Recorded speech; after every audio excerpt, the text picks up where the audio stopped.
everyone. Welcome to episode 347, Tart Pain.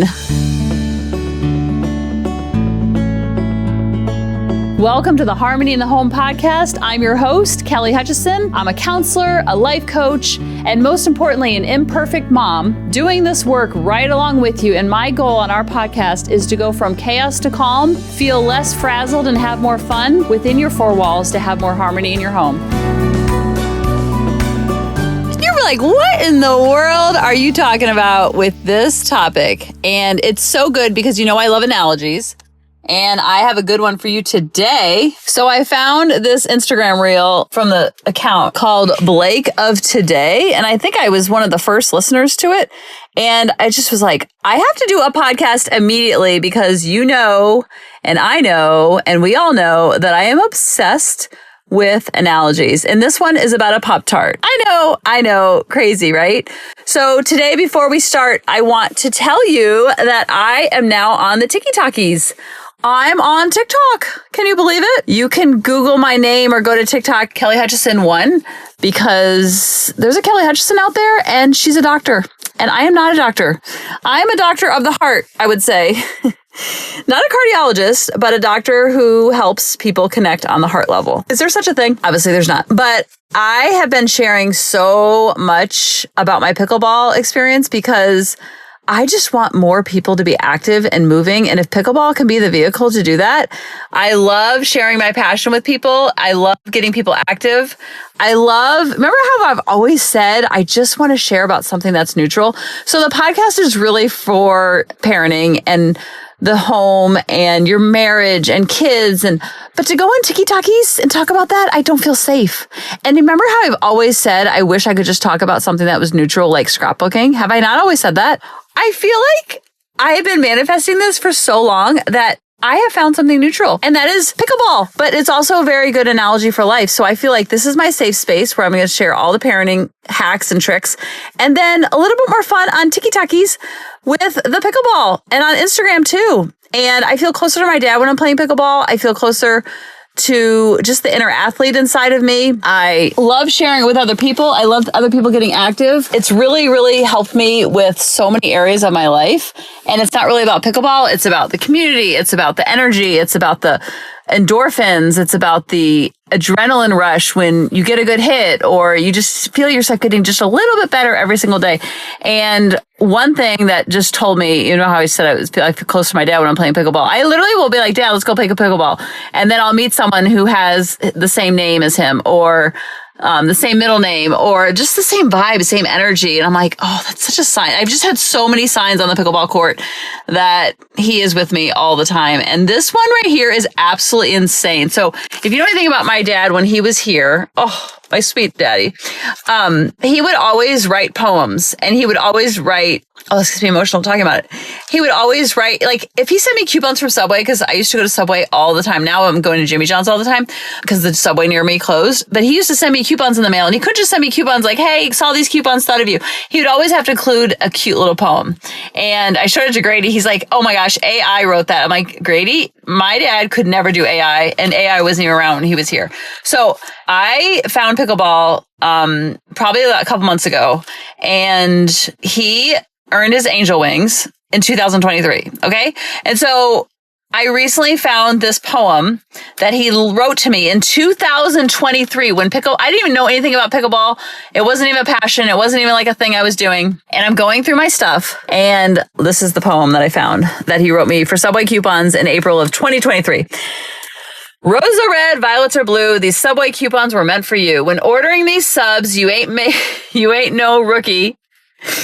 Whether it's a foot long, a 6-incher, or even just for a cookie. Subway's trying to stay current with naming their grub as their newest sandwich is called the Pickleball Club. I found this after he earned his angel wings. Like, what? Do you not have chills? No rush to order, though, as expiration is in 8 weeks. But whatever sub you order will sure fill your cheeks. Enjoy, Dad. I mean, come on, the Pickleball Club. So I Googled, I'm like, I went to Subway. I'm like, I want to order the pickleball club, just like in his honor and stuff. And they don't carry it. And so I Googled it, and it was something they carried for a short period in 2023 for just a couple months. I was like, oh my gosh, we're in 2026 and I find this. Like, what? Anyway, total sign. So all that to say, that's why I started my Tiki-Takis. I call it Tiki-Takis, but it's really TikTok. And I would love for you to follow me. I would love for you to comment and like and share all the things, because I'm having so much fun. It's like scratches my inner athlete. It scratches my creative juices. I am having so much fun. So I want to share that with you. And then on the podcast where I feel safe, I want to share all the parenting stuff. So today we're talking about an analogy that I've heard, and I literally ran. I was like, I got to go record this immediately. And here I am. So the visual is really good. I wish I could sometimes put this on YouTube and do the visual, but I will give you the visual. So he's cooking a Pop-Tart. And when I've cooked Pop-Tarts in my life, I always cook them in the toaster. That's why they're called Pop-Tarts, because they pop out of the toaster, right? So I was like, what is he doing with the microwave and putting the Pop-Tart in the microwave? And what does this have to do? Because he sounds very serious, and you can tell his channel is about relationship and life lessons and stuff.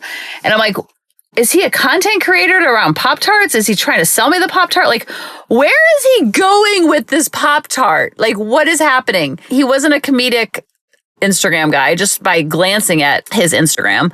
Where is he going with this Pop-Tart?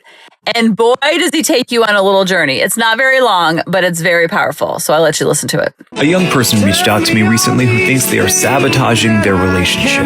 To be fair, they were cheated on in the one before this, and to be fair, they are trying their best to get over it, but they are haunted by intrusive thoughts that keep them from really opening up, and they're scared that they're going to lose a good thing because of it. They want to know if I have any advice. And I think it's a good time to tell them about our microwave. See, despite our best efforts, my wife and I cannot seem to remember to close the door after we take our food out. And that's because before we lived here, we lived in a very damp bottom floor apartment where if we closed the door, the condensation would turn to mold. So we trained ourselves to live like this. Now, we haven't lived in that house in 4 years. While our brains understand it, our bodies cannot quite override it. Sometimes the past still lives on inside us.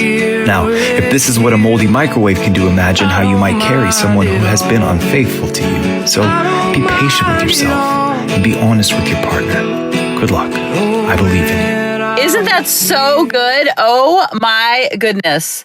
I love the Pop-Tart analogy because it's so true. And I always use the example of it's like a bruise that you don't know is there from a previous relationship. The bruise is there, and then someone touches on that bruise, or someone touches on that trigger. Call it a bruise, call it a trigger. And all of a sudden it feels very, very painful. And I use the analogy also of when I was playing soccer, I used to have so many issues with my shins and shin splints and plantar fasciitis, the whole below the knee, I had so many issues with, and especially shin splints. And so I found arch supports that really helped me. But if I do not wear arch supports when I'm playing pickleball or I'm going for a run or whatever it is, immediately my shin splints come back. Because my shin splints never went away. I just figured out the right shoes. I love my Brooks sneakers. They help with plantar fasciitis and with my shin splints. And I always had plantar fasciitis in college as well when I was playing soccer. And so, but oh my goodness, when I think back, I'm the cleats that I was using were paper thin, and that made you run faster and all that good stuff. But that's why I had so many issues, is because I didn't have supportive cleats. I'm sure they make cleats different these days, but I had they were called Copas, and they maybe weighed a half an ounce. They were so light as a feather, and I had no support. I was pretty much running around barefoot, and I have really high arches. Not that that matters, and not that you care about my arches, but that causes the plantar fasciitis and the shin splints. Did I know that then? No. So I'm icing, I'm ibuprofening, I'm resting, I'm looking like a wimp sitting on the bench when you have shin splints? No one knows the pain of shin splints unless you have shin splints. So then I just realized I don't have enough support in my shoes, and that's what's causing the shin splints. I got to the root of my shin splints versus just always treating the shin splints, which I was always doing. I remember the trainer would give me ice in a Gatorade cup, and it wasn't ice free ice. He put water in a Gatorade, these little mini Gatorade cups, and then you peeled the paper away from the Gatorade cup, and then you use that almost as an ice block, and you just ice your shins. It felt so good. And then we put our legs in the ice bath, and we did all this rehab and ibuprofen and rest and all that good stuff. But I never got to the root of it, so they always were coming back. And so then I realized I got to get the right sneakers. I got to get arch supports, Dr. Scholl's. I love those. I get them at Walmart. I got all the support, and now my shin splints are at bay. Well, the other day I was wearing a new pair of shoes, and I didn't have the arch supports in them for whatever reason, because I hadn't switched them over from the other one or had gotten a new pair of arch supports. And I'm like, oh, I can just play around a pickleball. I'll just play for an hour or two and I'll be fine. Not so much. Did they come back full force? No, but they just kind of like whispered at me like, hey, remember we have plantar fasciitis and shin splints if you don't support me. And I was like, oh yeah, sorry about that. So I cut my session early and I was like, I'm never doing that again. And so I love the analogy of the Pop-Tart, and he uses it with the microwave about how they're just so trained to close it because of the mold, but they haven't been in that house, what did he say, 4 years? So it's 4 years of remembering to close the microwave. So any past pain, trauma from a relationship, from your parents, from your childhood, from a teacher, from a coach, from a past marriage, from a past relationship, that is all going to be dormant, just like my shin splints, just like the microwave. And so when you know that, you're like, oh, I'm reacting out of the trigger. I'm not reacting out of what's happening in front of me. And then you can get curious and not furious. And when you do that, your reactions are not 0 to 100 so fast because you're like, oh, this has nothing to do with what's going on in front of me. This has to do with the moldy microwave, or this has to do with my past shin splints. This has nothing to do with what's happening in front of me. And that's when you can see your children as a children from God, a beautiful blessing of here to teach you where you need to grow versus teaching you how to blow up over and over and over and over and over. It's like, oh, this has nothing to do with my kids. This has nothing to do with this is my spouse. And then they're on their own journey, just like you're on your own journey. And when you realize you're all on your own journey together, but separate tracks, so to speak, on that roller coaster of life, then you realize like, oh, we're going to be this and this together. And then you all have much more harmony in the home. I love you guys, and I'll talk to you next week. Bye-bye. Hey mamas, thanks for listening. If you had any ahas, clicks, or those lightning bolt moments while listening, you have to check out my free parenting bootcamp, where we take all of this to the next level and we try to create even more awakenings for ourselves so that we can connect more with our kids and never yell at them again. You can sign up at www.coachingkelly.com. And if you really want to fill up my love cup, send me an email of what your aha was, what your click was. What was that lightning bolt moment while you were listening? I want nothing more in life than for you to have harmony in your home and to learn how to be an imperfect mom like me, which allows your kids to be imperfect too, each and every day. Thanks for listening.